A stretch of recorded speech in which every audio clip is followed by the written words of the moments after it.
Oi pessoal, sejam bem-vindos a mais um vídeo aqui no canal e hoje vamos ler mais um capítulo do livro As Primeiras Quatro Estações. Antes de começar esse capítulo, entramos agora na reta final do livro, faltam só 4 capítulos para encerrarmos. Tô lendo também um outro livro sobre maternidade. Esse eu deixei ali do ladinho da cabeceira e tá sendo assim maravilhoso. Chama Gestação à Luz do Afeto. Tô amando tanto quanto esse, porque ele fala mais sobre a conexão com o bebê dentro da barriga, sabe? Sobre a importância da meditação, de conversar com o bebê, de realmente se conectar com ele na barriga. Fala sobre a experiência do parto. Traz até alguns relatos de regressões e tal, é bem interessante. Se a gente conseguir terminar esse aqui, eu quero ver se eu consigo trazer a leitura desse outro livro aqui pra vocês também. O carro da pamonha resolveu passar bem agora, que maravilha, né? Bom, então vamos começar a leitura do nosso livro.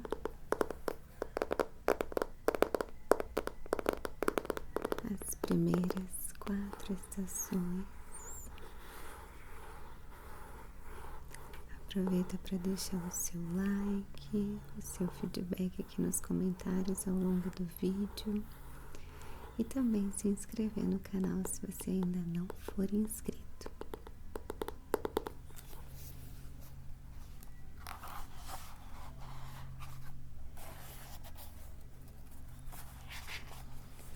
Paramos agora no início do verão, que vai de 7 a 9 meses.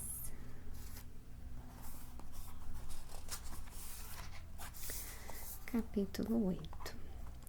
Como são doces para o meu paladar as tuas palavras, mais do que o mel para minha boca. Ganho entendimento por meio dos teus preceitos, por isso odeio todo caminho de falsidade. A tua palavra é lâmpada que ilumina os meus passos e luz que clareia o meu caminho. Salmos 119, 103 a 105. O papá e as rotinas espirituais. Você já parou para pensar em como cada estação do ano transita para a próxima de forma que as mudanças de temperatura não sejam tão brutas?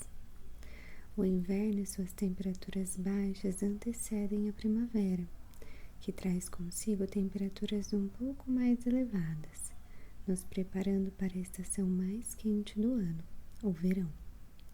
Ah, o verão, a estação da alegria. O sol vem com força, as férias finalmente chegam, as praias ficam cheias e muitas boas memórias são colecionadas. Tenho ótimas memórias em família durante o verão, longas viagens de carro até o litoral, inúmeras noites do pijama na casa das minhas amigas,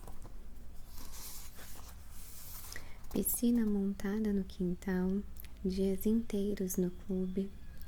Tenho a impressão de que quando criança, o meu ano girava em torno da expectativa de que o verão chegasse e eu pudesse finalmente viver tantas boas experiências que essa estação trazia.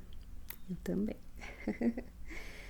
Da mesma forma, aconteceu na maternidade. Várias pessoas me diziam que a partir dos 6 meses, muitas coisas melhoravam na rotina com o bebê.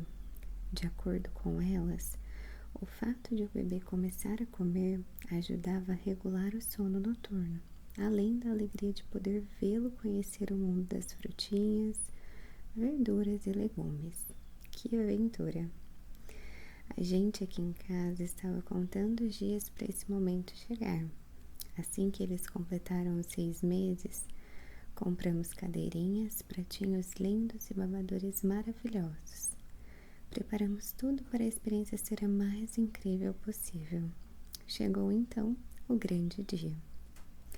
Montamos tudo, preparamos as frutinhas da melhor maneira que conseguimos, sentamos sorridentes em frente a eles, cantamos uma musiquinha e foi choro atrás de choro. O nosso primeiro dia foi um desastre. Eu e o Rafa nos olhamos e falamos: tudo bem, amanhã vai ser melhor. No outro dia, oferecemos alimento a um bebê e foi ótimo, mas para o outro não. E assim foram os próximos dias. Houve momentos em que um bebê aceitava o alimento melhor do que o outro, outros em que os dois aceitavam bem e outros ainda em que nenhum dos dois queria comer nada. O que a nossa nutricionista nos orientou foi que continuássemos oferecendo comida a eles todos os dias e tivéssemos muita paciência. E essa virou nossa nova rotina. Algumas semanas antes de começarmos a introdução alimentar, eu conheci uma mãe de 2 crianças e ela me contou que havia tido uma experiência bem difícil com a sua primeira filha. Tudo porque ela tinha uma expectativa de que quando fosse a hora de a criança começar a comer, ela iria simplesmente comer e pronto. Já com a sua segunda filha, foi tudo melhor e diferente, pois ela havia entendido que a introdução alimentar nada mais era do que um momento em que os alimentos seriam apresentados à criança, e não necessariamente quando ela já começaria a comer todos eles. Nesse sentido, a OMS, Organização Mundial da Saúde, adverte que o principal alimento da criança até o seu primeiro ano de vida é o leite. A comida durante esse tempo é o complemento, não o principal. E não sei porquê, mas sinto que no geral nós mães esperamos o oposto. Achamos que assim que a introdução alimentar começa, os bebês obrigatoriamente vão comer mais do que mamar, ou pelo menos vão comer bem. Eu agradeço a Deus por ter conhecido aquela mulher e recebido aquela informação, para que a gente pudesse alinhar as nossas expectativas. Junto com o entendimento de que precisávamos ter as nossas expectativas ajustadas para esse momento, percebemos também que a introdução alimentar traria uma nova rotina na casa. Ir ao mercado, preparar os alimentos e oferecer comida aos bebês todos os dias no mesmo horário. E se você analisar bem, os cuidados diários com o bebê envolvem muita repetição. Acordar, dar de mamar, brincar, trocar fraldas e fazer dormir. No intervalo disso é catar brinquedos, dobrar roupinhas, lavar a louça, até que o bebê acorde e o ciclo comece novamente. Eu me lembro de como fiquei assustada nos primeiros meses de vida dos bebês ao perceber o quão repetitiva seria a nossa rotina dali em diante. Para nós, adultos desse século, acostumados a ter uma vida corrida, cheia de atividades e distraídos em muitas novidades, cuidar de um bebê e seguir uma rotina pode ser muito desafiador. Pelo menos foi para mim. Afinal, quando o dia acaba e parece que você viveu 3 dias dentro de 24 horas, você coloca a cabeça no travesseiro sabendo que no outro dia tudo se repetirá.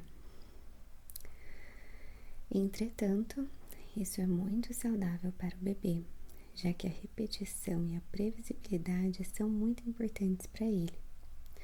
O ritual noturno aqui é: apagamos as luzes da casa, acendemos os abajures, damos um banho morninho neles, colocamos as fraldas, botamos pijama, damos de mamar e os colocamos no berço. Toda essa repetição os ajuda a entender que é a hora de dormir. Porém, isso foi um desafio para mim.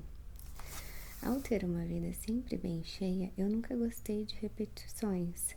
Adorava conhecer lugares diferentes, mudava a disposição de móveis de um cômodo da casa praticamente a cada semana, pintava e cortava meu cabelo com frequência, sempre gostei de sair da rotina. Super me identifico.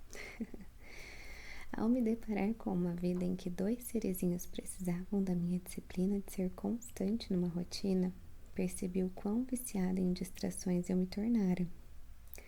Esse momento da maternidade exigiria que eu desacelerasse, me concentrasse em nossa casa e nas necessidades básicas de meus filhos, e repetisse isso todos os dias.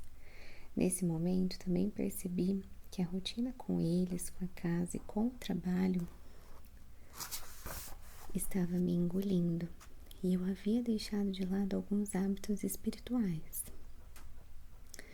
Antes de ter filhos, todas as manhãs, após ter tido uma noite reparadora de sono, eu tomava lentamente meu café da manhã e tinha ali o meu tempo de ler a Bíblia e ouvir um louvor. Após a chegada dos bebês, eu acordava muitas vezes de um sono turbulento, dava de mamar e tentava comer alguma coisa entre um colo e outro. Minha cabeça, que mal funcionava pelo cansaço, ia se tornando cada vez mais preguiçosa. Era automático. Em qualquer pausa do meu dia, eu corria para o feed das redes sociais. Ali eu podia pensar em absolutamente nada e me distrair de uma rotina que, por mais que fosse deliciosa, muitas vezes era cansativa. Isso revela como é fácil na maternidade que passemos a ter a nossa cabeça em dois extremos, ocupadas e agitadas demais com os nossos filhos, ou cansadas e preguiçosas demais buscando ócio. Esse foi um outro aprendizado que a introdução alimentar me trouxe. Assim como é importante que se prepare e ofereça comida aos bebês todos os dias, mesmo eles não aceitando ou não comendo da forma que gostaríamos, eu também precisaria me esforçar e incluir em minha vida o alimento espiritual. Essa rotina de ter que fazer algo sem saber se eu teria resultados imediatos foi mostrando ao meu coração a importância de voltar a alimentar o meu espírito diariamente também. Embora eu não fosse a Fernanda de antes, com toda aquela disponibilidade física e mental, eu precisava insistir em buscar um caminho para voltar a uma rotina espiritual. Comecei então a sair da minha zona de conforto, a deixar minhas desculpas de cansaço de lado e passei a encontrar maneiras de ter meu tempo com Deus. A princípio, comecei a separar 5 minutos do meu dia para orar e ler a Bíblia, até conseguir adaptar a rotina com os bebês juntamente à rotina espiritual. Não foi fácil. Colocar nossa cabeça para pensar e voltar a exercitar nossos músculos espirituais é como voltar a fazer atividade física. Todo início é difícil, mas eu precisava voltar, não só por mim, mas pela minha família. Eu queria que os bebês crescessem numa casa com o exemplo de uma vida espiritual ativa. Além disso, eu queria voltar a amar a Deus em primeiro lugar. No Evangelho de Lucas, Jesus nos diz que devemos amar a Deus acima de todas as coisas e ao nosso próximo como a nós mesmos. Contudo, na maternidade, sentimos que tudo isso pode se inverter. Passamos a amar mais a nossos filhos do que a nós mesmos e também mais do que a Deus.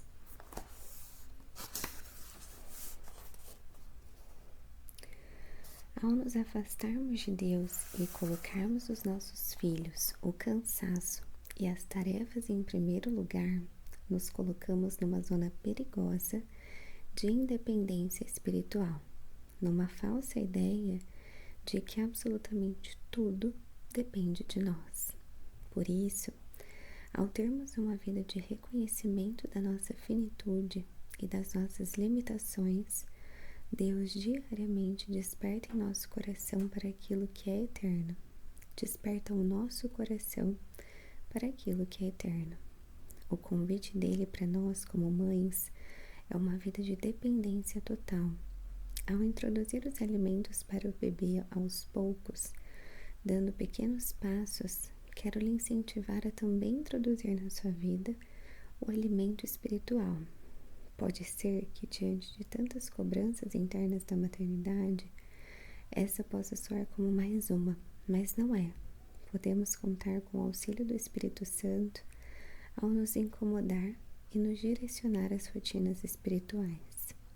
Graças a elas, encontraremos a base dos valores que queremos ensinar aos nossos filhos no futuro. E assim finalizamos o capítulo 8. Próximo capítulo, Corpo do Verão.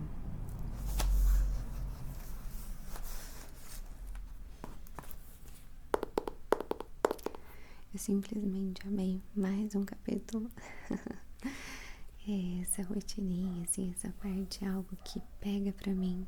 Eu não sei como vai ser, mas eu tô ansiosa pra viver isso e dar o meu melhor. Vou descobrir junto com ela como vai ser.